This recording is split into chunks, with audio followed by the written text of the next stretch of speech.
How do you actually go around making sure that you have halal money coming in? Halal money or halal business doesn't necessarily mean that what you're doing is linked to religion. There were like companions of the Prophet who were just tradesmen. They were businessmen. It's how you go about it. You've seen many marriages. You complete many marriages. What is it that someone should look for within a partner? Ultimately, right, we're taught to look for a few things in particular. Number one,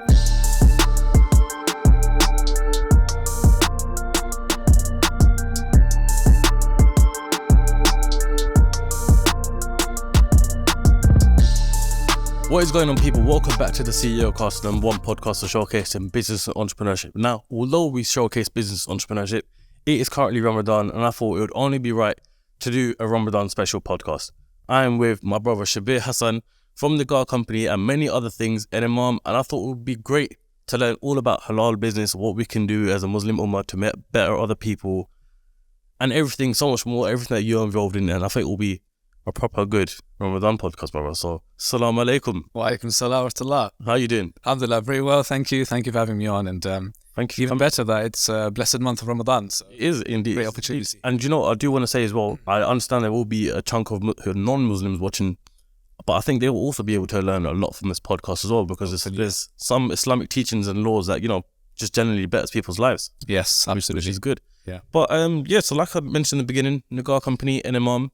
So let's just briefly touch over what exactly you do Okay, so and who you are. Yeah, let's start with Imam, I guess, again, for those of you who are unfamiliar with that term. The way I do things is slightly different. So usually when you think of an Imam, you're thinking of someone who's kind of set in a mosque, has that role, has that position, leading prayers, teaching, and so on and so forth, right? Yeah. With me, that's not the case. So I have worked with the different mosques in the past, part-time, weekends, etc. But right now, that's not the case. I'm trying to do things a bit different. So I'm trying not to be set in one place. I'm trying to do a number of different things where I'm kind of serving the community, teaching, nikahs and officiating marriage ceremonies and so on. So I'm trying to do more without kind of being boxed in or tied down to one place. I think I found that out very early about myself, that I just can't be in one place. You know what I mean? Like, I can't be tied down to one place. I can't be employed by one person, one organization. I like doing different things, or else I get bored very quickly. I just feel like the kind of time that we're living in right now with this younger generation, with social media, with all of this stuff, right? It's really important that we're targeting that audience. And let's be honest, not everyone comes to the mosque, right? Mm-hmm. Not everyone's ready to come to the mosque. Not everyone feels like they can. Not everyone's got that connection to that mosque and that local community. So you're kind of restricting yourself in the mosque, which is, mashallah, Imams are doing great work within the mosque and their own communities. But for me, it's like, I know there are so many other like Muslims out there, especially like young professionals and within that demographic, that, you know, really need and are seeking like some kind of spiritual support and so on. So yeah, the kind of things that I'm doing is different, traveling around, doing different things. So yeah, amongst that is the nikahs, which I'm sure we'll touch on anyway, which is very interesting. Yeah. I've had a really interesting on time. camera as well. You know, before CEOCAST in 2019, you don't want sisters in the cast. Yeah. To be sat across here with you right now, I had no idea. you know, crazy. That's crazy. So I just want to touch on what you said there briefly, right? Being boxed in. Yeah. As an Imam, do you feel like you were boxed in a sense? Before we get into it, make sure you subscribe and set the bell notification to all so you never miss a single episode. So I think a lot of like even my own colleagues and friends, they might not say that, but I know that they do feel like that. Like those who are working with mosques or specific organizations, and basically they're tied down to that. So they're tied down to that one place, one community. There's a lot of rules in place, and they can't. I mean, let's just say they wanted to organize something different, a different kind of program or something, right? They have to go through like so many different people. Do you know what I mean? To get approval to even do that in the first place. With me and the kind of things that I'm doing, I mean, you know, there's not many people to go through. I can just organize and get things done. Mm-hmm. So yeah, in some sense, you do kind of feel boxed in. You do feel limited, even with just small things, like whether it's just organizing an event or whether it's even just taking time off and going elsewhere. Like inshallah, like I've got, for example, like a tour coming up next week where I'm going to Ireland, and I've got like 3-4 events in Ireland. It's organized by a charity. Now, in Ramadan, you ask any Imam, can you take time off in Ramadan? You can't. It's peak season. Yeah. So, but you know what I mean? Like with me, I can have the opportunity to then take some time, go on a tour, do different events, speak around different counties, connect with another audience, and then come back and carry on with my work. So in some sense, yeah, you are boxed in. With imams, there's a struggle, like not just even being boxed in, like, you know, I've got so many friends and people that I know in my network that have gone down this route. They have studied, and we'll talk about how do you become an imam. Like, can I just like do like an online course, get a certificate? Okay, I'm an imam. Actually, genuinely interested in how imams. Yeah, so like it doesn't work in the sense that, oh, I just do like a course and it's like a title you're just given like that, right? You know, it's a long road, it's a long journey. So for me, my journey spans back almost 15 years, where you know, in Leicester, I spent 5 years, like I was fairly young, as in my teens. That's where I memorized the Quran. So for those of you who know, like the Quran, obviously it's got 114 chapters, it's got more than 6,000 verses, 30 different parts. So it's quite long. But because I was younger, I had that opportunity to memorize the whole Quran, right? So that's where my journey began. And then I did a 6-year full-time program. You have to learn Arabic language. You got to learn the different Islamic sciences like fiqh, which is basically the law side of things, tafsir, which is the Quran, the meaning of the Quran, hadith, which is all the narrations of the Prophet. You got to go deep into like all these different areas, right? Yeah. So 6 years full time, and then I did like a 2 years additional masters in Islamic education. So yeah, it's like 15 years of just like studying like deep stuff, right? And then obviously, like, not everyone who studies has to become an imam. You could go and become something else. Imam, like I said, in the classical senses, you're in one place, you're in a masjid and you're leading. I've done that and I've experienced that in the past, especially in Ramadan, like leading Taraweeh prayers, the night prayers, being in one community and so on. But yeah, for me, very quickly I realized that's not for me. There's different ways of doing things. And I'm trying to change that perception for imams, because like I said, I've got a lot of friends who have studied, gone down this route, coming back to my original point, but then there weren't opportunities for them. Or if there were opportunities, financially, it wasn't viable. Because imagine you're living in London and then you go, and like a lot of mosques and a lot of organizations, they don't have like the funds, they're not well supported, right? So the kind of salary they're going to offer the imams just reflects that. And you know, if I'm looking at, okay, do I become an imam and settle here with this job, or do I just go and do something completely different? Something, even though I studied for the last 10 years, I'm going to become like, you know, an Uber driver or something like that. Yeah, I've got friends that went into that, right? I know some imams, some of my friends who are imams. On the side, they were like driving instructors. They were doing full-time imam work, and they had to do driving instructing or Uber driving on the side. The thing is, we still live in the UK. We still live in the UK society where you need money to survive. Yes. You know, and sometimes, I don't know the exact salary of an imam, but it might not cut it out for, especially with things right now with inflation, energy prices, everything going through the roof. Yeah. Being a full-time imam, how monetary value, what's the monetary value of it? Do you know what I mean? It depends. Like, for example, if it's like a small mosque compared to, okay, a bigger major mosque, like in London, you've got some major mosques. Of course, you know. East London mosques. Yeah, so I mean, I'm sure they'll have more capacity to offer something better for the imams, a better package, let's call it, yeah? But small mosques and, you know, the local ones, how much are they going to be able to realistically offer? They themselves are like trying to fundraise and pay the bills. You see the buckets come around every single Jummah. Right. Oh, there we go. MashaAllah. All right, here's Ramadan, we're going to pause. Bismillah. Right, so back from us prayers.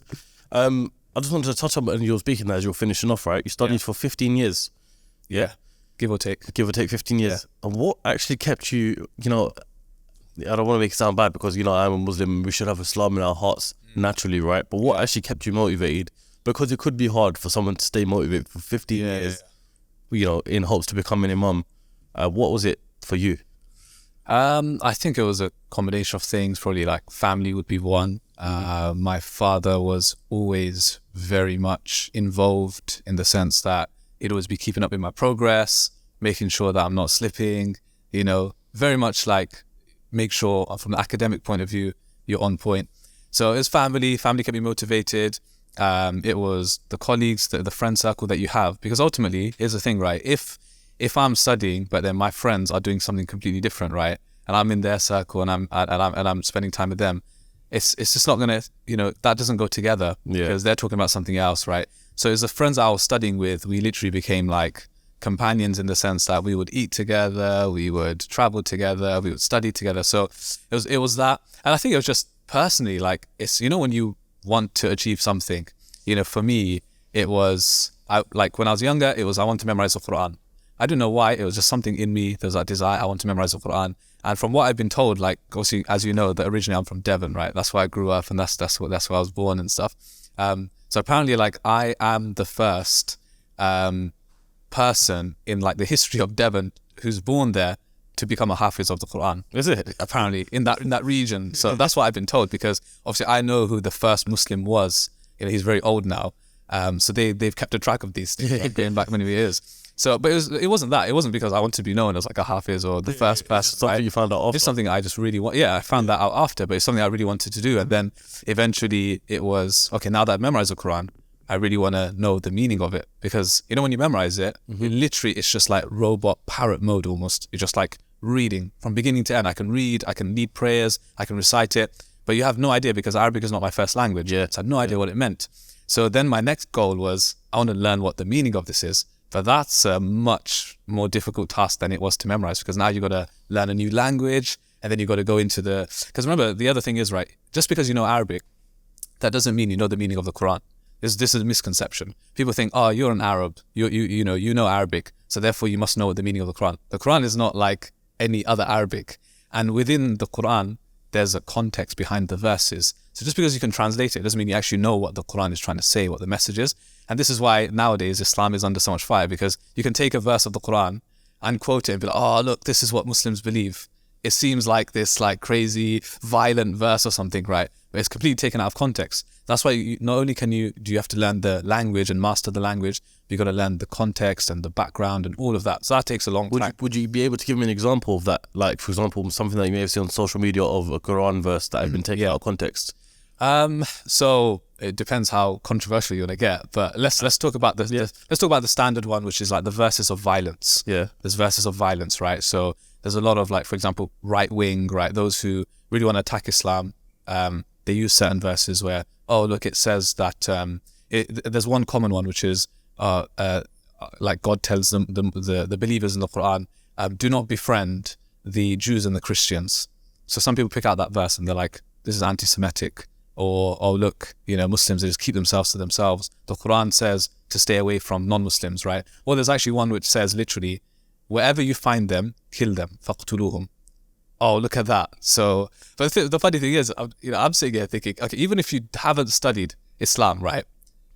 If that was really the case, and that's what the Quran was calling us to do, then that's what would have been happening left, right, and center. Do you know what I mean? Like, that's what would have been happening. But obviously, there's a context. Now, some of those verses were revealed at a time when there was an actual war taking place between the Muslims and the other side. And therefore, some of those verses, they would say in that context, when you're at war, then of course, when you're at war, it's not going to say, hug your brother or your sister. I mean, you're at war, you're defending your land, they're coming and attacking you. You gotta fight back, you gotta strike back, right? 100%. But then within that same passage, if you just read the next verse as an example, the one that they don't quote, it will literally say, but if there's a peace agreement between you, then you have to honor that agreement. Yep. All of a sudden, do you see, that's in context now. That's in the context of war. It's true, right? If they surrender, if the other side surrenders, or they say, we want to enter into peace negotiations, you can't be like, no, we're going to kill you now, right? So that's like a classic example. The one where it says you don't befriend Jews and Christians and so on, right? There's a context behind that. Again, you could add the war one in there, right? When you're at war, and from a political point of view, if there's something between you, right? There's war and disagreements and things like that. And from the other hand, it's like some of those verses are talking about don't befriend them to such a level where you're actually following their religion, right? Where you're compromising on your own religion and you're following theirs.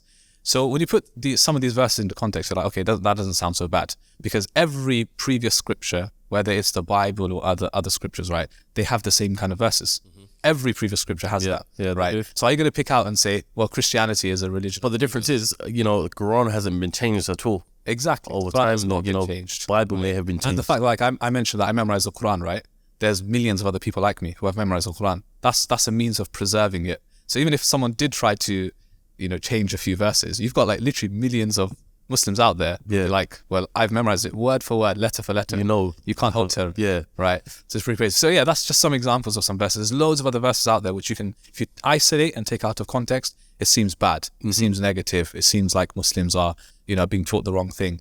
But when you understand the context and why it was revealed and at the time that it was revealed, then all of a sudden you're like, okay, make sense. Okay, so like I said in the beginning of this podcast, there may be people who are watching this right now who may not be Muslims, but they might be interested in Islam. They might have seen the podcast that I've done with Andrew Tate and seen me give him a Quran and then try to research more into Islam. Yeah.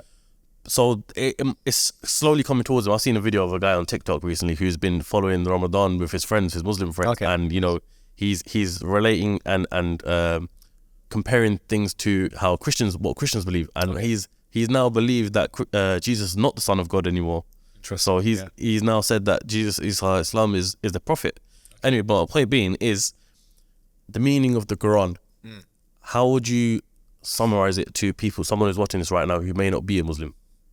What is it? What is the Quran? This episode is sponsored by SUNNAMUSK, the UK's leading fragrance brand specialising in ouds and musks. They have some of the longest lasting perfumes you can try, and with over 20 locations, you can certainly smell it for yourself. And you can also check out SUNNAMUSK online by visiting www.sunnamusk.com and checking out the wide range that they have to offer. I personally use Abed Ombre, but I'm sure you'll find a perfume that fits you. So make sure you come down to a SUNNAMUSK store or check out the website using the link in the description.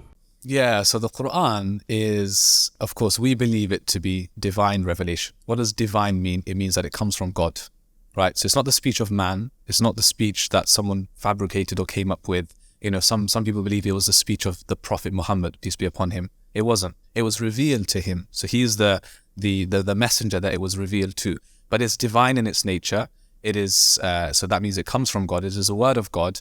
It is timeless in the sense that even though you could argue, well, it was revealed more than 1400 years ago to Prophet Muhammad, who was in the desert in Arabia, that was 1400 years ago. So, that's like almost like ancient, right? So surely it doesn't apply today. But no, the Quran is timeless in nature. What that means is there's guidance in it for humanity at large. So it's a book of guidance. It's a book of law as well. So you'll find a lot of laws in there, of course, which mainly apply to Muslims, right? It's a book which has lots of stories in there as well, because the amazing thing about stories is it gives you relevant examples that you can relate back to. If you didn't have stories, then you wouldn't be able to relate to, so in the past, there was this prophet or there were these people, they made this mistake or they did this right. So you're learning from them, right? So it's a book of guidance, ultimately. That's how Allah describes the Quran, right? In fact, one of the first descriptions he gives at the very beginning of the Quran is that he says it is a huda, which means it's a guidance, right? So that's essentially what the Quran is. It's a guidance. It's like a manual that we follow. It's something that we read, that we recite every day in our prayers. Like we just prayed right now, we had to recite Quran within that. So every Muslim has, whether they know it or not, they have a connection with the Quran. They all know the Quran. They know some surah. Surah basically means one chapter in the Quran. Like I said before, there's 114 chapters in the Quran. Each one is unique. Each one has so much meaning. It has guidance. It has lessons within it. And that's ultimately what it should be. As Muslims, we should view the Quran as this is a book which is a guidance that I need to turn to for almost everything, right? Coming back to the argument that it's outdated and it's ancient, that's the beauty of it. That's why we believe that the Quran is a miracle. So we believe that every prophet, like other religions, they believe in prophets. Prophet Jesus, Isa alayhi salam, Sulaiman, Solomon, David, Dawood, right? Musa, Moses, Ibrahim, Abraham. Obviously, as Muslims, we believe in all of them. Yeah. Right? We believe that Prophet Muhammad sallallahu alaihi wasallam, peace be upon him, is the final messenger. And the Quran was only just confirming really everything that came in previous scriptures, right? So we believe in all those prophets, okay? And even in the previous scriptures, you will find similar messages, right? So that's the Quran. That's really the guidance that we find from this message. And ultimately, whether it was something which, whether it was just because it was revealed a long time ago, is something that really, when you study it and you read it, you're like, wow, I can relate to it even today. So I was researching this recently. I'm not a Quran Hafiz, so correct me if I may be wrong.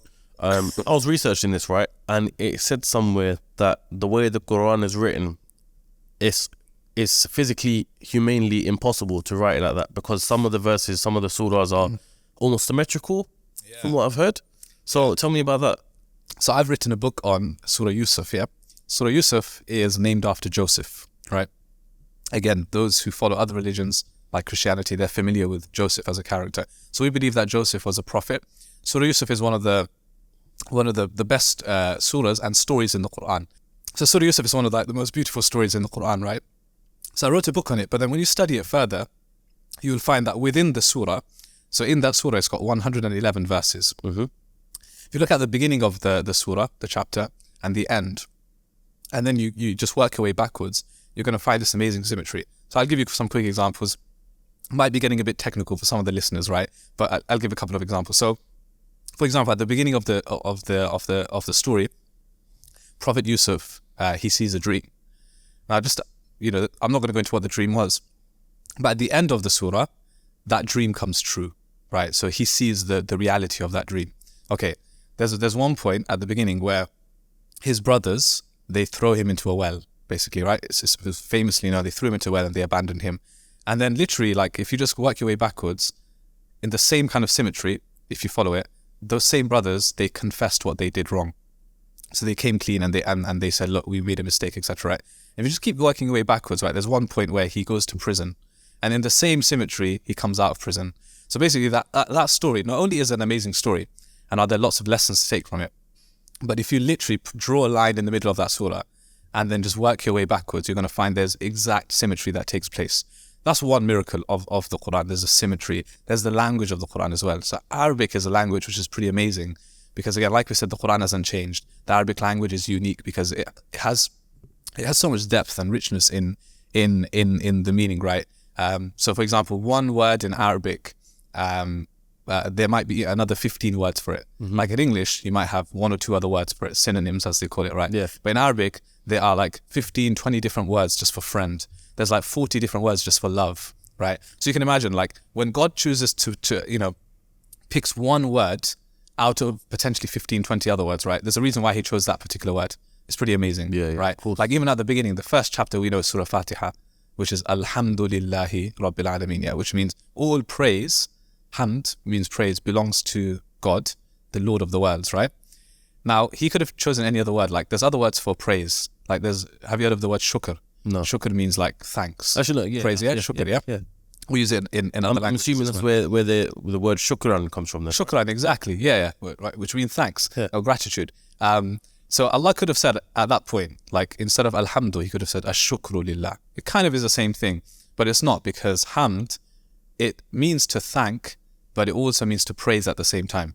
Now, shukr means just to thank. If I thank you, does that mean that I'm praising you? No. Not necessarily, right? No. But the other one means that you're praising and you're thanking at the same time. It's almost like a higher word. It's a higher level, right? So like that, basically, that every word was carefully selected. That's why we say it's divine in nature. Some surahs, they're symmetrical, like we said. Some surahs, they're almost like rhyming. There's this amazing rhythm to them. So even for the Arabs at the time, who were masters of the Arabic language and poetry, they were amazed by this. These are people we're talking, they're not Muslims. Mm-hmm. There's stories about how they were amazed by it, right? So yeah, the Quran is like, in that sense, it's truly miraculous. And that's why you hear of like non-Muslims who pick up the Quran. What do they find in it? There was actually this guy recently as well. I don't know if you've seen it. There was this guy who had the mission to what's the word?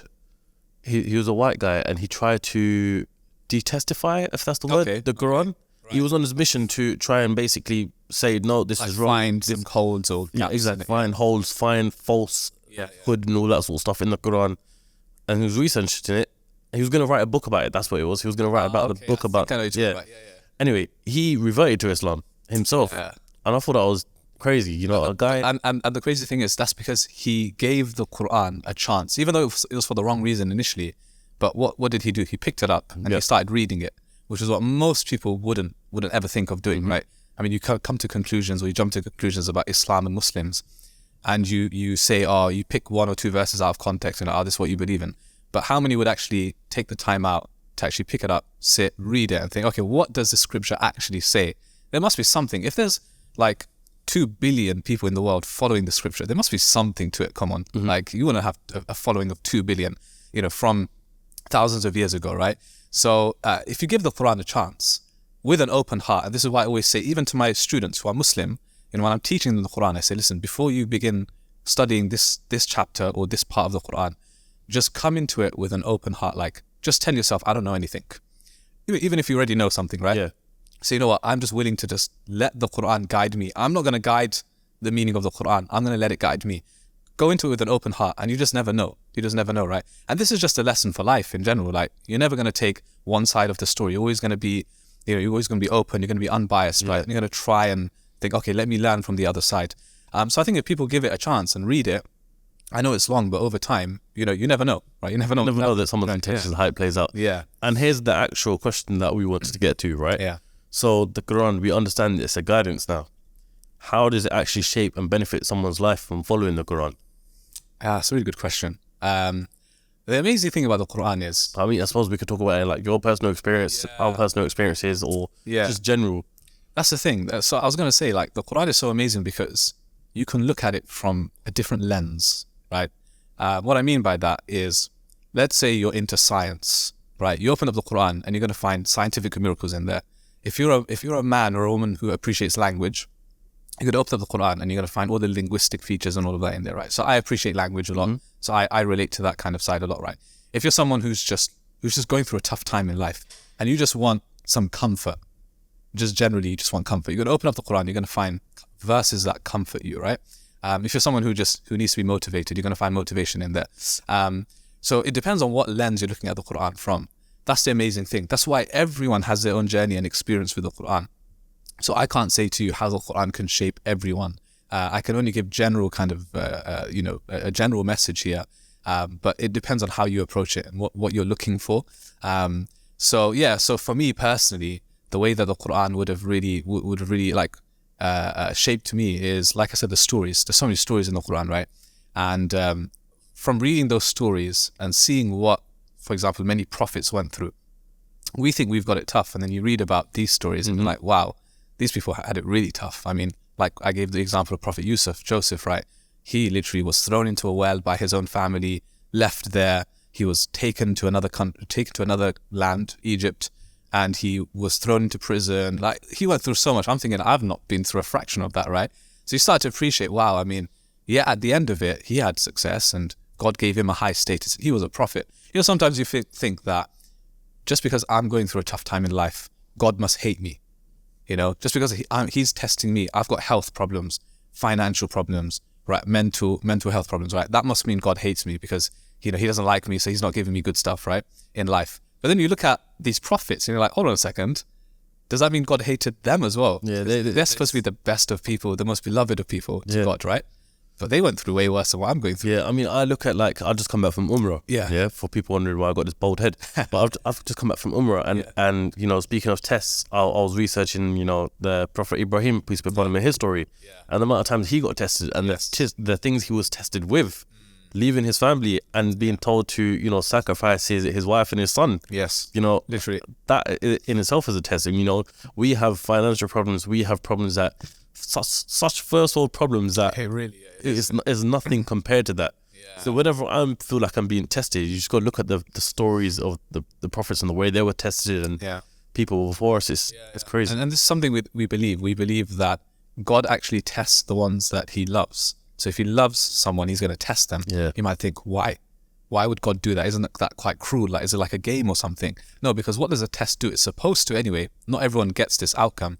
But a test it's like we see it as a means of purification. It kind of purifies you. In fact, we're talking about major tests here, like financial, etc. I'm going to give you a small example. When you fall ill, you fall a bit sick, right, for a few days, right?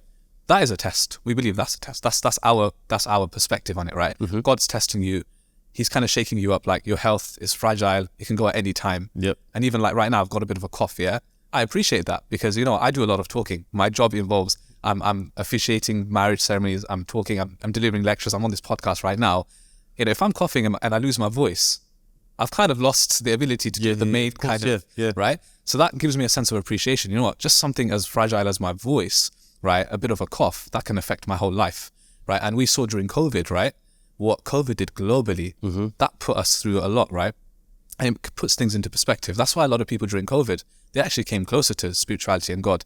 I've heard so many Muslims saying that first Ramadan during lockdown in COVID was like the best for them. Do you know what? Crazy, right? Reflecting back on it, I agree. Me and my wife were having the same conversation. We were like, that Ramadan just hit different, as they say. It was just like, we were in seclusion. We were away from family. It was sad, right? You don't have that outside contact. But that kind of gave you the opportunity to just be at home, focus, right? Iftar is at home. A lot of people were working from home, iftar at home, less socializing, more time with you and God, right? And you'll be amazed how many people feel the same way, right? So these types of things, it's tests, but it puts things into perspective. We're supposed to take lessons from it. So we believe it's a means of purification. Now you think about the major tests, it's a lesson. We believe that there's good in everything. God has a plan. We don't know what the future holds. So he's teaching us something, right? And I'm sure in our lives, there's been, for example, missed opportunities. Like, you know, I've wanted things in my life and I thought it was going to happen and it didn't. Mm-hmm. And then further down the line, you look back and you're like, you know what? Thank God that didn't happen, because either I got something better or there was an alternative to it. I mean, we were literally speaking about this with one of the podcasts that I would have released last year, but I didn't, you know, and that just goes back to that essentially. Yes, exactly right. So there's always good in something, we believe.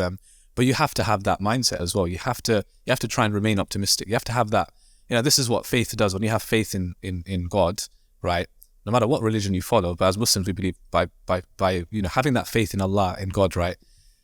That also requires you to, you know, as they say, it's take a leap of faith. Yeah. In English, we say that, right? You have to take a leap of faith, which is ultimately, I'm not going to know. Like, I don't know the future. I don't know what's going to happen. I don't know how long I'm going to live. But God knows that. So I'm going to take that leap of faith and just leave it in his hands. That, you know what? And for some people, they misunderstand that and they think, oh, so that just means I leave it with God and I don't make any effort. No, you got to still make effort and try. What's the thing? They say tie your camel? Tie your camel, yeah. Yeah. So tie your camel and then trust in God. Yeah. Right. So an example of that, I always give this example, which is nowadays, also we don't, you know, not many of us are riding on camels. So let's use the car example, right? What that basically means is lock your car and then trust that God is going to look after your car. Mm-hmm. Now, someone would be silly to keep their car unlocked, leave the windows down, leave their belongings in there, and then to walk off and be like, you know what, God will take care of my car. That's silly. Yeah. Because you've left it out in the open. God says, take the means of this world, right? So do what you can on your end and then trust that he's going to take care of things. So same thing with, if you've got a business, for example, you're not just going to be like, I'm going to sit at home all day and I'm going to just hope that God makes my business successful. Yeah, because this is the assumption of people, you know, they get to a point where they're like, you know what God has written and provided for me will be mine. So, you know, I'm going to sit back here, relax. Yes. And it's going to come, sort of thing. Yeah. And this is, have to put in the work. This is foolish, actually, right? And even Prophet Muhammad, he has a saying, right? Which is that, look, of course, one thing is having reliance in God and tying your camel, right?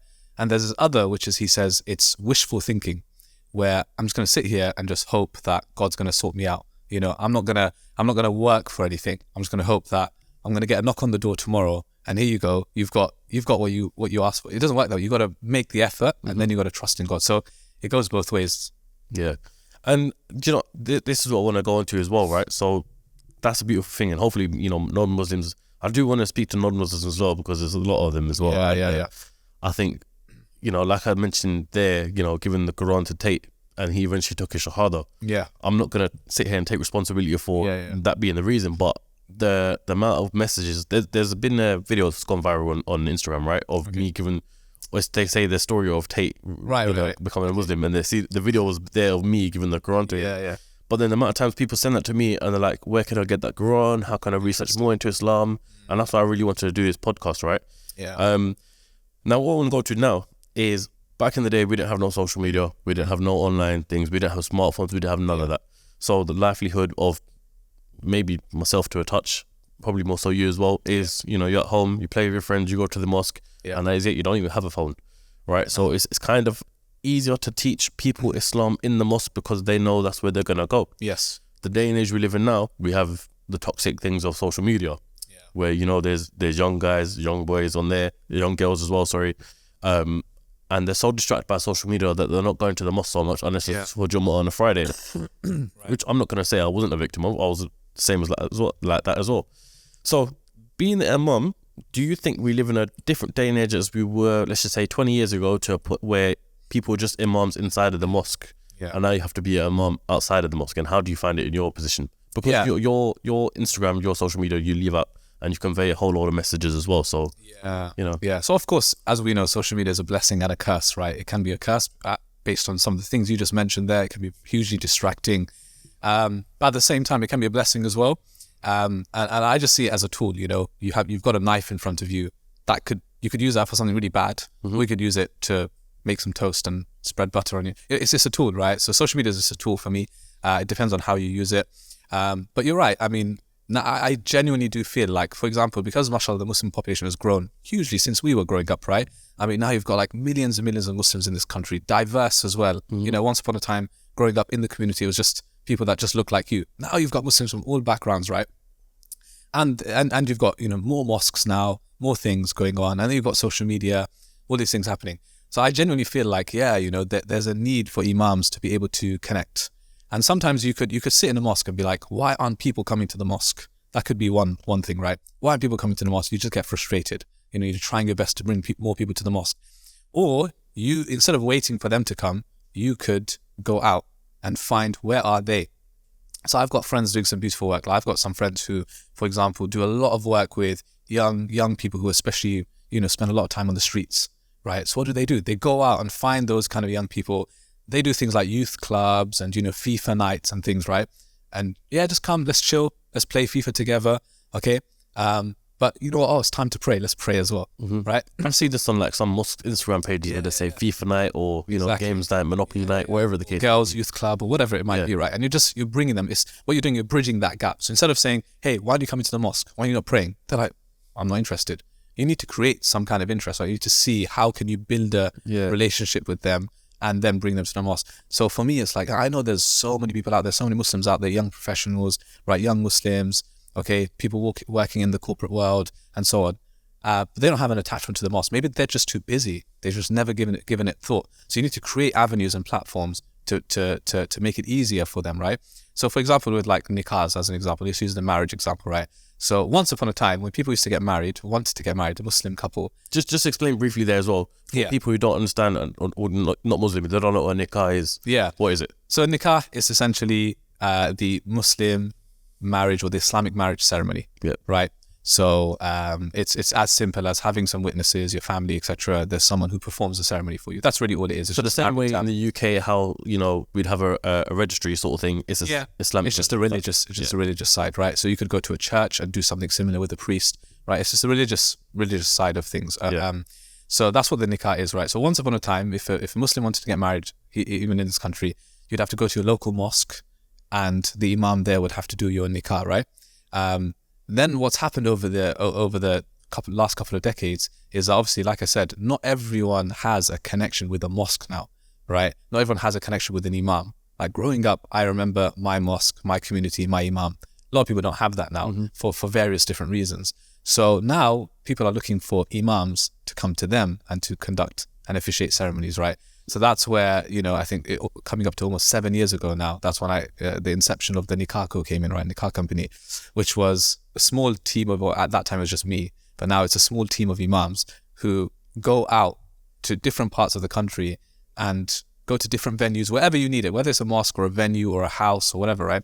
We go out there and we officiate it, and it's a very kind of professional service, right? I'll talk a bit about professionalism with Imams and stuff a bit later, right? That's another topic.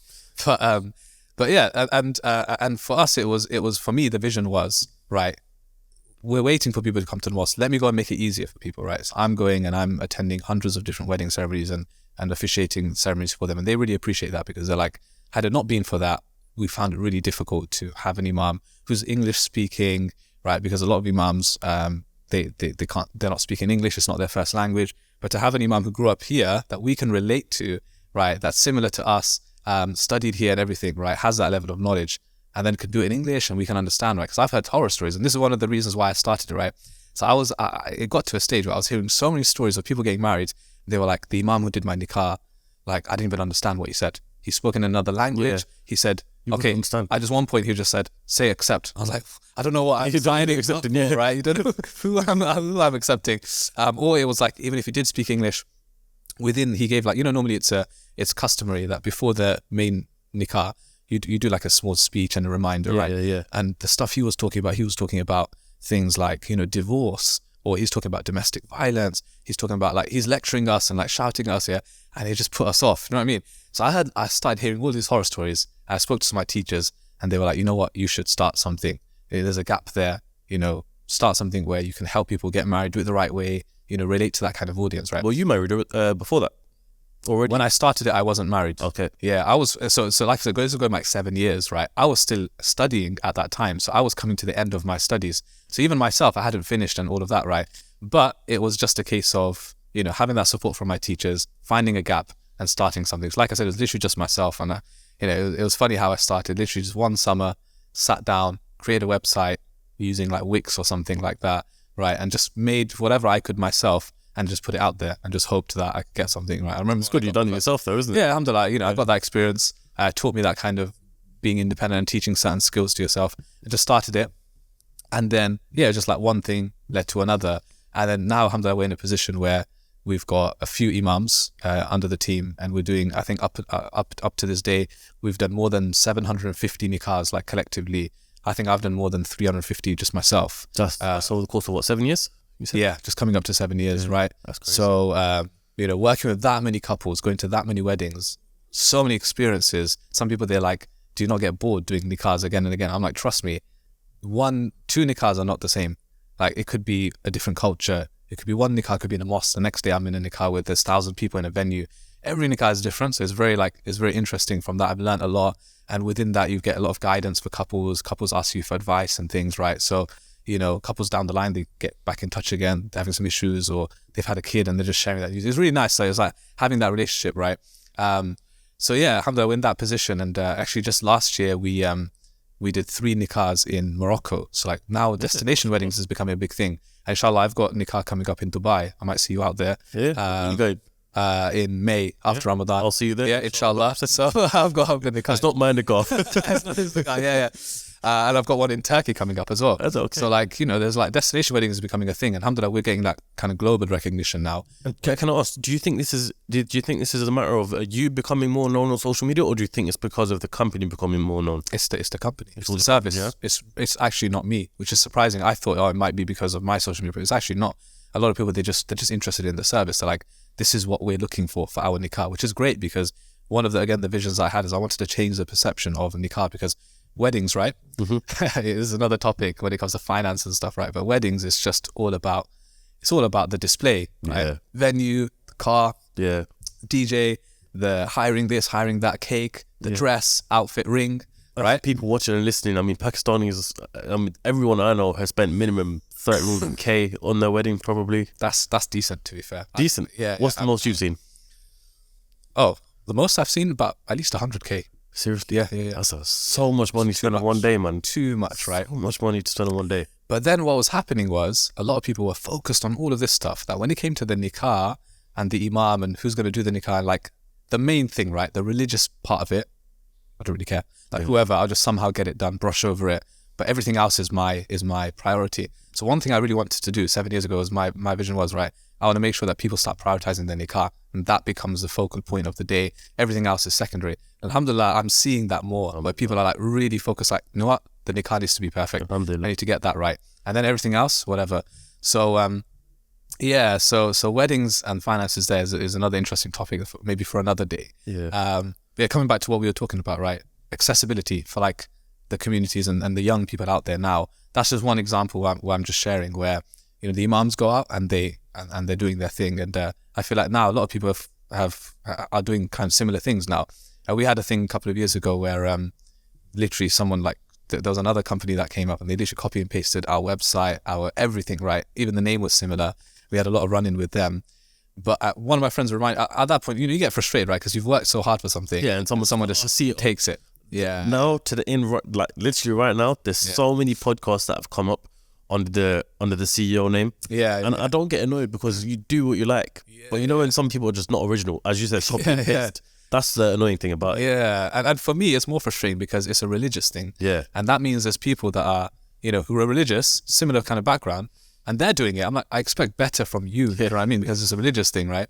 But anyway, one of my friends, he told me when this was all happening, he was like, listen, that's credit to you and the service. Alhamdulillah, like if people are using you as a benchmark and they're copying you, that means you're doing something right. Yeah, of course. And ultimately, if you just keep doing what you're doing, right, people aren't going to care about the other ones. They're going to worry about you. You're the original one. You're providing a good service.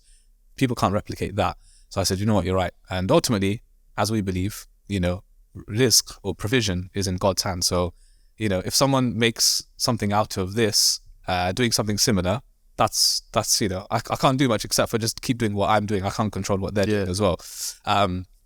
So yeah, that's one example, the whole nikah stuff. Well, look, I mean, I'm sat in front of you today, and as I said, you done my sister's and my brother-in-law's nikah, and that was, you took everyone away, from people in all different generations. You had the people, the grandmas and the granddads on lock. You had the young ones on lock. Do you know what I mean? Not on lock. What's the better word to say it? You had them engaged. Shall I say, right? Yeah. Had us all engaged. Yeah. And we were all, very taken back by this nikah, the speech you had done in the beginning. I can't remember off the top of my head. It was 3-4 years ago now. Yeah. But I do remember everyone coming back out of that and saying, you know what a Nika, honestly, like the guy that they chose at the time, which was yourself. Yeah. Brilliant Nika. So this podcast is revolved around business. Yeah. So how have you found it growing your business? Very interesting. Really interesting, because like I said, I started off myself, and this was actually when I was living in London. So I don't live in London now. So I remember I was saying, like, as an Imam or someone studying, right? I could have at that point chosen to just, when I finished my studies, just be employed somewhere, go to a mosque and just become an Imam full time, right? But like I said, I really wanted to create something for myself, my own kind of platform, and the Nika was one of the things. Alhamdulillah, today it's basically my full time thing, as well as a few other things I'm involved with. But Nika is pretty much full time for me, right? I would say I never could have imagined that, but yeah, that was actually what I wanted eventually, for it to become like a full time thing.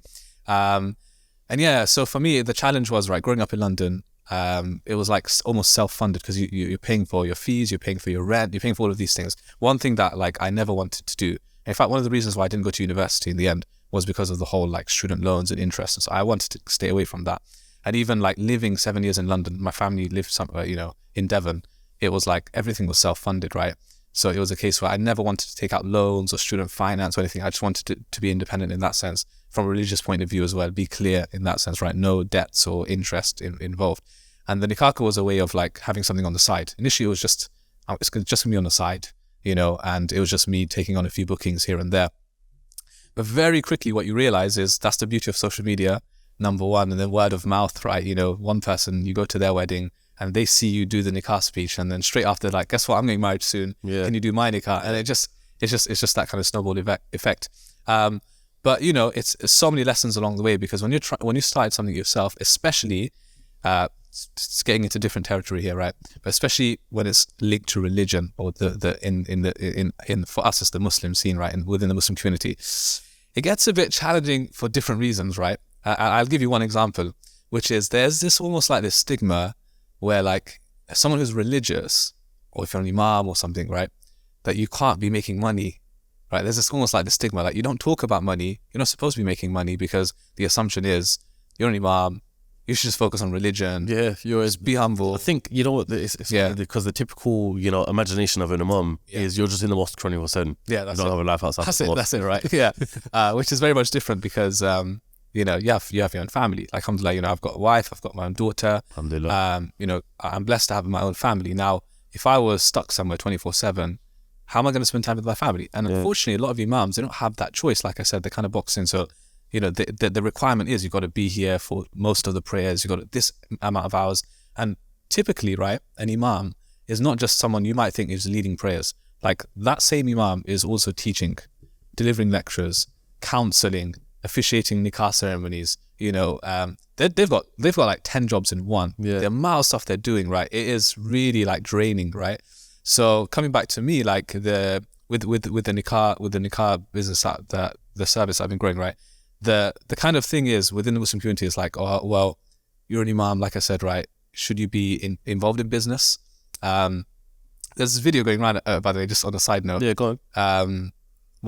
Someone that actually, one Imam. Yeah. Do you know? I was actually going to speak about. I was going to speak about the same thing as well. Driving the car. Right. Went to a good friend, Abid's brother. He was driving Abid's Porsche. Good friend of mine, right? Yeah. They're all family. Sheikh Ashik. I was actually going to speak about this, but he was getting a lot of backlash from this as well. A lot, right? Because he's driving a nice car, and what do you do for a living? Well, I'm an Imam. But I do business on the side, and mashallah, that family, they're doing very well. Mashallah, Allah bless them, right? Yeah. They're all very active and doing their own thing. So you got a lot of backlash. You're an Imam, like, driving this nice car. Are you flashing your car around? You're flaunting your wealth. Is this appropriate? His thing was, and he obviously clarified that, listen, I didn't do it to show off and flaunt my wealth. I did it because I wanted to encourage others. Like, as an Imam, you can do well. Yeah. Right? You can make some money on the side. You can be involved in business, and you can drive a nice car. But the assumption is, an Imam, like, no, you got to have, like, tattered clothing. You got to be looking rough. You get paid just about. You can make a living. Like you said, you're probably in the mosque all day. That's what an Imam is. For me, that frustrates me, that kind of stuff. It really frustrates me, because it's like, no, we have our own lives. We've got families. We've got other commitments. And who said that we have to live a certain life? poverty is not necessarily linked to piety. You know, there's this thing called pious poverty, right? Literally, it's like, no, brother, it's okay. You don't need to pay me. I do it for free. You know, like, why should you do it for free? If it's a service and you're taking your time out and you're doing things right, why shouldn't you be paid for it? Yeah, of course. So the same thing with teaching. Like, do you know how many parents I've come across, right, over the years? When it comes to their children, GCSEs, A-levels, whatever, right, they're paying their maths tutors, science tutors, 40, 50, 60 pounds an hour, whatever you need, as long as my child is successful and gets good grades. Mosque teacher, Quran teacher, what's the cheapest you could do? £10 an hour, really? Yeah. Please, £5 an hour. Yeah. That shows where your priorities are. You want your child to be successful, right? From an academic sense, but Quran and stuff, you're looking for the lowest, right? What then happens is, let's say you get it for £5 an hour, £10 an hour. Your child is not getting much out of it because the Imam is just doing the bare minimum. If that's what you're paying. Not getting paid enough, is it? Exactly. Yeah. Right. So for me, it's like, learn your priorities. Like, you know, if you're gonna focus on that area, that's good. I'm not saying don't focus on that, but surely religion is also important. Because then what happens a few years down the line, that child goes, you know, elsewhere, right? Goes astray. Mm-hmm. Who's the first person that you approach when your child is messed up, quote unquote? The Imam. Yeah. Oh, Imam, please, can you help us now? My child has gone a bit astray. You know, he or she is doing this. The Imam's like, a bit late. Should have spent 20 quid. Right? It's a bit late because now they're at that age where it's difficult to pull them back. But if you gave me that chance when they were 12, 13 years old, when they were growing up, right? Mm-hmm. Before adolescence and stuff, could have done something different, could have had a different upbringing. Do you think it's more difficult in today's day and age where there's so many distractions? And not just, like we said earlier, not just social media, but there's distractions of, you know, being involved in drugs, in crime, in anything. Do you know what I mean? There's distractions everywhere you look nowadays. You know, they say, someone actually really said to me, was it yesterday? There's a phrase, lower your gaze. Yes. But they were literally explaining it of not just women, but lower your gaze of everything in life. Yeah. And that explained things to me a lot. But off my point, is it hard? Because there's a lot more distractions. It's hard, but it's hard to lower your gaze. Yeah, but let's be real though. It's nothing new either at the same time. You can say there's an increase in certain things, but like these things, like, you know, our parents growing up or whoever, right? You know, if you've got people who you know from another generation, they had their own sets of challenges. Every generation, I believe, has a set of challenges. So there's nothing new in that sense. But yeah, we just have a different set, which is like, okay, technology, social media, certain other things that are on the rise now, okay, certain movements and so on. That it's challenging. We understand.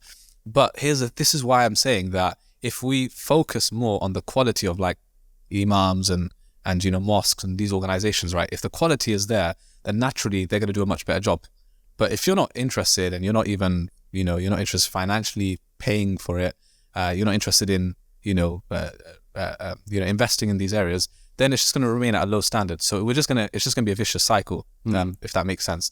So coming back to this issue, right, of this whole pious poverty, if you want to call it, right? Imams can't do it. So I gave you that video example, of the mutual friend that we know. So that's just one example. Now, going into business, you know, people are going to point fingers and like, well, as an imam, should you be doing this? No, you just want to encourage, like, you know what, why as an imam can't I do well? Why can't I, you know, be providing for my family? Because I want to become self-sufficient. And nowadays people talk a lot about, what's that word? Financial independence, right? Yeah. And you know what, like, I'll give you one example, right? Because I was involved in business and I have my own businesses and you know, I'm self-employed, let's just say, right? But I'm an imam and I do different things. I'll give you one amazing blessing that came out of that, right? So alhamdulillah, you know, just over a year ago, my daughter was born. So my wife was on maternity. Now, if I was working full time, as you know, you get maybe 2 weeks off. Mm-hmm. That's it. You're back to work and you're tied down, right? You don't get much time with family. I think when I was working full time as well, like for an employer, my annual leave was about 20 days in the whole year. 20 days, right? Nothing. What's that, right? If you spread that over the years, nothing. A couple of days a month or something, right? So now the blessing was, because I'm self-employed, I'm doing my own thing, right? Alhamdulillah, like last year, just in that 1 year, like my daughter, obviously she won't remember any of this, she was a baby, but she went to 8 different countries last year. Is it? Alone. Alhamdulillah. Yeah, alhamdulillah. And we did Umrah twice with her. Yeah. You know, we went to Dubai, UAE, we went to Qatar, we went to Italy. Is that because you were doing nikahs in all of these? No, it wasn't even just that. I mean, it was, some of them were nikahs, but the others were just, I just want to spend time with our family. Oh, is it? Yeah, literally. You know, some people, they like spending money on cars or watches or certain things. You like. For me, I don't spend money on that kind of stuff. For me, I spend money on like experiences. Yeah, so I like. I'm the same. I love traveling. My wife loves traveling, and now we've got a daughter. We're like, why should we stop that from? Why should we let that stop us from traveling? Let's take her with us, right? Yeah. So alhamdulillah, last year she went to 8 countries. She would never remember that. But you know what? It doesn't matter because she got some experience. We loved it as well, right? And I would never have done that had I not been involved in business. So that's something that I can relate to others. Like, you know what? That's a blessing. When you have that level of financial independence or self-sufficiency, you're not relying on other organizations or people to pay you and you're tied down elsewhere. You can do things like spend time with your family and travel and gain other experiences, right? And do different things. That's one blessing that comes out of it. So yeah, of course it was challenging and you know, that's probably the last thing I'll say on this topic is just, you know, it shouldn't be a bad thing, right?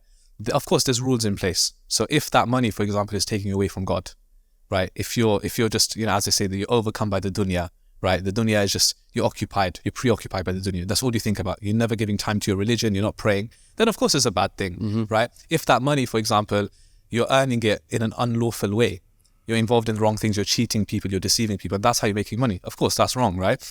If with that money, for example, you're not being charitable and giving back, then again, it's wrong. So of course, there's certain rules in place, you know, with that money and with these things, with position, there's going to come responsibility, right?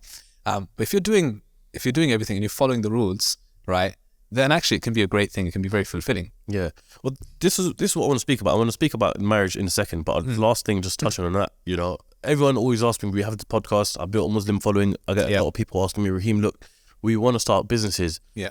But we want to do it in a halal way. We want halal money. We don't want to, you know, we spoke about Abid there, for example. I know that him and his business, they haven't taken any loans and they stayed away from interest. Yes. So how do you actually go around making sure that you have halal money coming in? Yeah. So I think the first thing is just to clarify that when you say like halal money or halal business, doesn't necessarily mean that what you're doing is linked to religion, if that makes sense, right? So for example, Abid, yeah, fair enough, it's called, you know, SUNNAMUSK or whatever, right? But it's not a religious endeavor in and of itself. You know, it's perfume and fragrance, right? Because I'm an Imam and I'm in that kind of field, right? Yeah, I do nikahs and marriage ceremonies. So it's very much linked to religion. But that doesn't mean that you have to do something linked to Islam or religion. Halal that's not what it means, right? They were like companions of the Prophet who were just tradesmen. They were businessmen. They weren't selling, you know, Islamic items. They were selling like, you know, clothing and things like that. That's how they made money. So it's how you go about it. So number one is, like you mentioned, right? Where is the wealth coming from in the first place? If it's coming from something questionable, something that we know is not allowed, right? Whether it's alcohol, whether it's interest-based, right? Receiving or taking interest and so on, right? Whether it's, like I said, deceiving people, cheating. So if it's coming from the wrong place, then it's not halal, right? It's unlawful. So that's where you start from. Like, is what I'm involved with, is it coming from the right place? Is it involving the right things? If you tick that box, then great. Then it's just about following certain rules along the way. It's like we said, you know, along the way, being honest, being truthful with people, you know, being open with people. This is a good quality as a Muslim and just as a human being to have. Trying to serve people or help people in some way through what you do, I think is an amazing thing. If you're able to help people, like, alhamdulillah, I can say, okay, 300-400 couples I've helped to get married. For me, that's great. I can say that I've helped people. There's something I've given back to the community.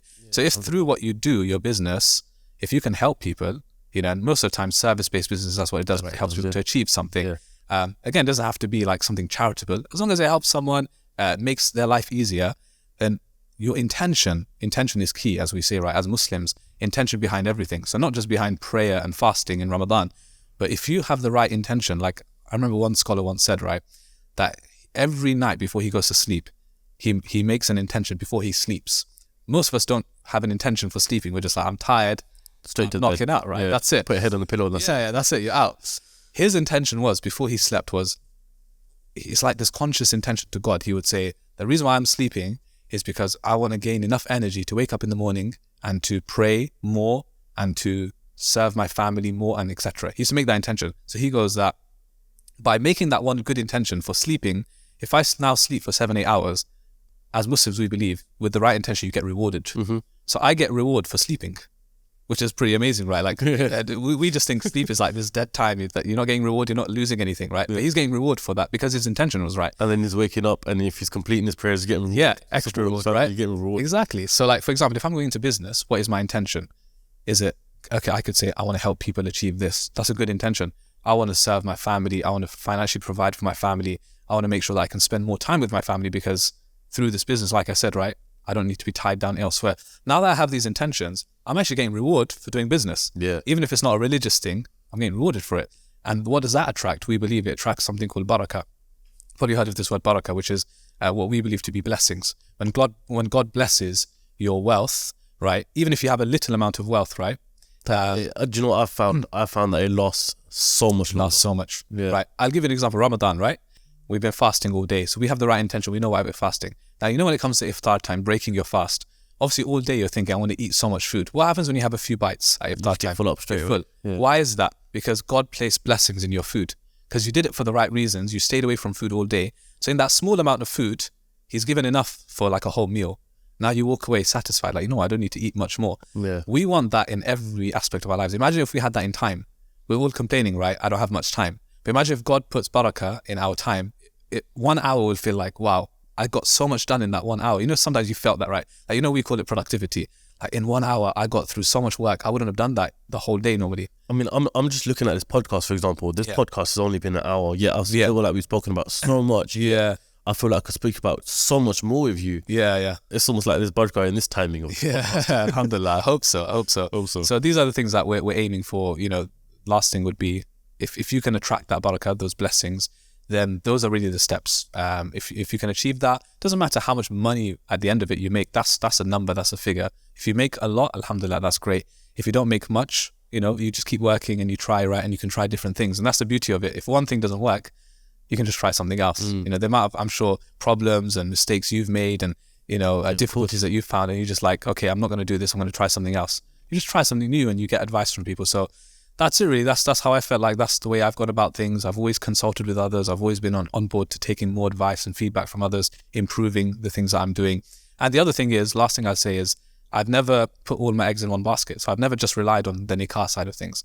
I've got multiple things that I do, which, whether it's for income or not, it helps. So for example, I published a book. I didn't publish it to make money, I'll be honest with you. I published it because I wanted to always publish a book and write something and help on a bucket list sort of thing. Yeah, but it's also a means of passive income, right? Yeah. Book, it makes you some money on the side, which alhamdulillah, if it makes me something, it makes me something great. Yeah, so having multiple streams, I think is also good. Some might make you a little, some might make you more. Collectively, it works out. Yeah, it works out. Look, Shabbir, we have iftar coming up soon, so I'm going to let you go in just after this one last point. Sure. Because there's one thing, and I definitely think there's a whole podcast ready for this. Another one, part 2. But you've seen many marriages, you complete many marriages. What is it that someone should look for within a partner that actually makes a marriage last and successful and has blessings throughout the whole of its lifespan? Yeah, really good question. Being married man yourself as well, so you could tell me from experience. I've got to find someone soon now. You've got to do my car one day, bro. Inshallah, most definitely. Now that I know that I've done one in the family, inshallah, I'll continue that tradition. What do you look for? So we, ultimately, right, we're taught to look for a few things in particular. Number one, religiosity. Now that's different to religion. Like, just because someone is a Muslim, someone looks like they're wearing, I don't know, a headscarf, or they got a big beard or something, automatically that doesn't mean that they're the right person to marry. Religiosity is broader than that.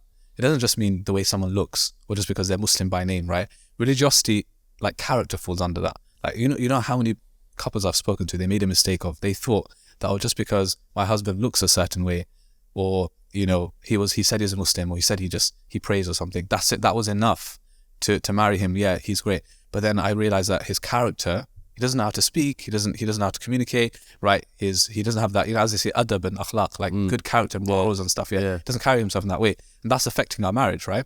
So religion is important. Okay, does someone pray and so on, right? But beyond that, what's their character like? What are they like with their family? What are they like with other people? How do they carry themselves? The mannerisms, the that is so important. Yeah. Because honestly, even I've met people who pray 5 times a day, but their character stinks. They just don't know how to deal with people. Their sense of the dealings with people is so bad, right? And they're not honest. They're not upfront and things. So just because you pray, that doesn't mean prayer is important. You should look at that, but you have to bring those two together. So ultimately, I would say that the number one thing is a person's character, the sense of religion, right? And then you look at other things like a person's family, their background. There has to be compatibility. I mentioned this one point, and like I said, we can do a whole separate podcast just on this, right? But I think what most couples look for today is chemistry. So the moment I meet someone, are they making me laugh? How do they make me feel? Oh, right. If, the vibe, right? I feel we feel that connection, right? Yeah. That's chemistry. You need to have that in a marriage, in a relationship to make it work, right? There needs to be some chemistry. But that's short term. Right? That's like a little spark that you have. But compatibility is the long term. What's going to keep you both together, the common areas and so on, right? So for example, for one couple, it might be there's no compatibility between them and their cultures or their families. Now, you might think, that's minor, I can get over that. But long term, you start seeing that it doesn't go together because your families are both important to both of you, right? There might be compatibility in, for example, your future goals, what you want to do, right? For example, one of them might never want to have kids and the other one wants to have 5 kids. That's compatibility. Now, if you didn't have that conversation before you got married, what's going to happen is you're going to have some huge fallout. Yeah. Potentially that could be a deal breaker, right? So if you need to be on the same page. Like, for example, my wife, mashallah, she's a doctor. I'm not involved in that field. Do you know what I mean? That's completely different to me. I'm an Imam, right? Yeah. She can say the same thing. But alhamdulillah, one thing that we have is compatibility in terms of goals, where we're going in life, like what kind of things we want. Understanding for one another. Understanding for one another. We're compromising, we're helping one another out in those fields, right? Now, from the outset, if you look at it, a doctor and Imam, they're not compatible. You have to look closer to your goals and your values and things like that. That's what ultimately helps. So I guess that's one thing I'll just say is look out for beyond just religion and things, and religiosity and character, right? Look at religion and character and things like that, and then look at shared goals and compatibility long term, I think. MashaAllah. Shabbir, like I said, I feel like I could speak to you for forever and ages. I feel like there's so much more topics we can dive into, and maybe in a part 2. So what I want for people to do, I definitely want to do a part 2 in the future. If you have questions, anything about Islam, anything about marriages, anything about whatever your question may be, leave it in the comments below so we can come back and do a part 2 in the future. We have iftar to make. Shabbir, I want to thank you very much for giving me your time. Pleasure. You know what? May Allah give us success and barakah in all of our businesses and all of our endeavors. That's what we ask for, and for everyone watching as well. Inshallah, Allah places barakah. I'll give you a small gift before I go. Inshallah. Thanks. It's a copy of my book. So it's on 40 life lessons from Surah Yusuf. Okay. And the way I've written it is like very easy to understand. Little message in there for you as well. But yeah, I hope you enjoyed the book. More success and place barakah in your blessings. That, do you know what? That is so. How did I do that dua on the podcast? Yes. And before you read it, it's literally word for word what I just said. No, thank you, Shabbir, man. Thank you for this. Alhamdulillah. My pleasure. Hope you enjoyed the book, inshallah. Thank you. And everyone, if they want to get a copy of this, where can they do so? Literally, it's our website, surayusuf.com. So you can find the book there. I'll put all the links in the description as well. Maybe inshallah, people can buy it as well. Until then, I'll catch you lot on the next episode of CEOCAST. Peace. Shabbir, thank you very much. Thank you, bro. I appreciate that, man. Certainly, bro.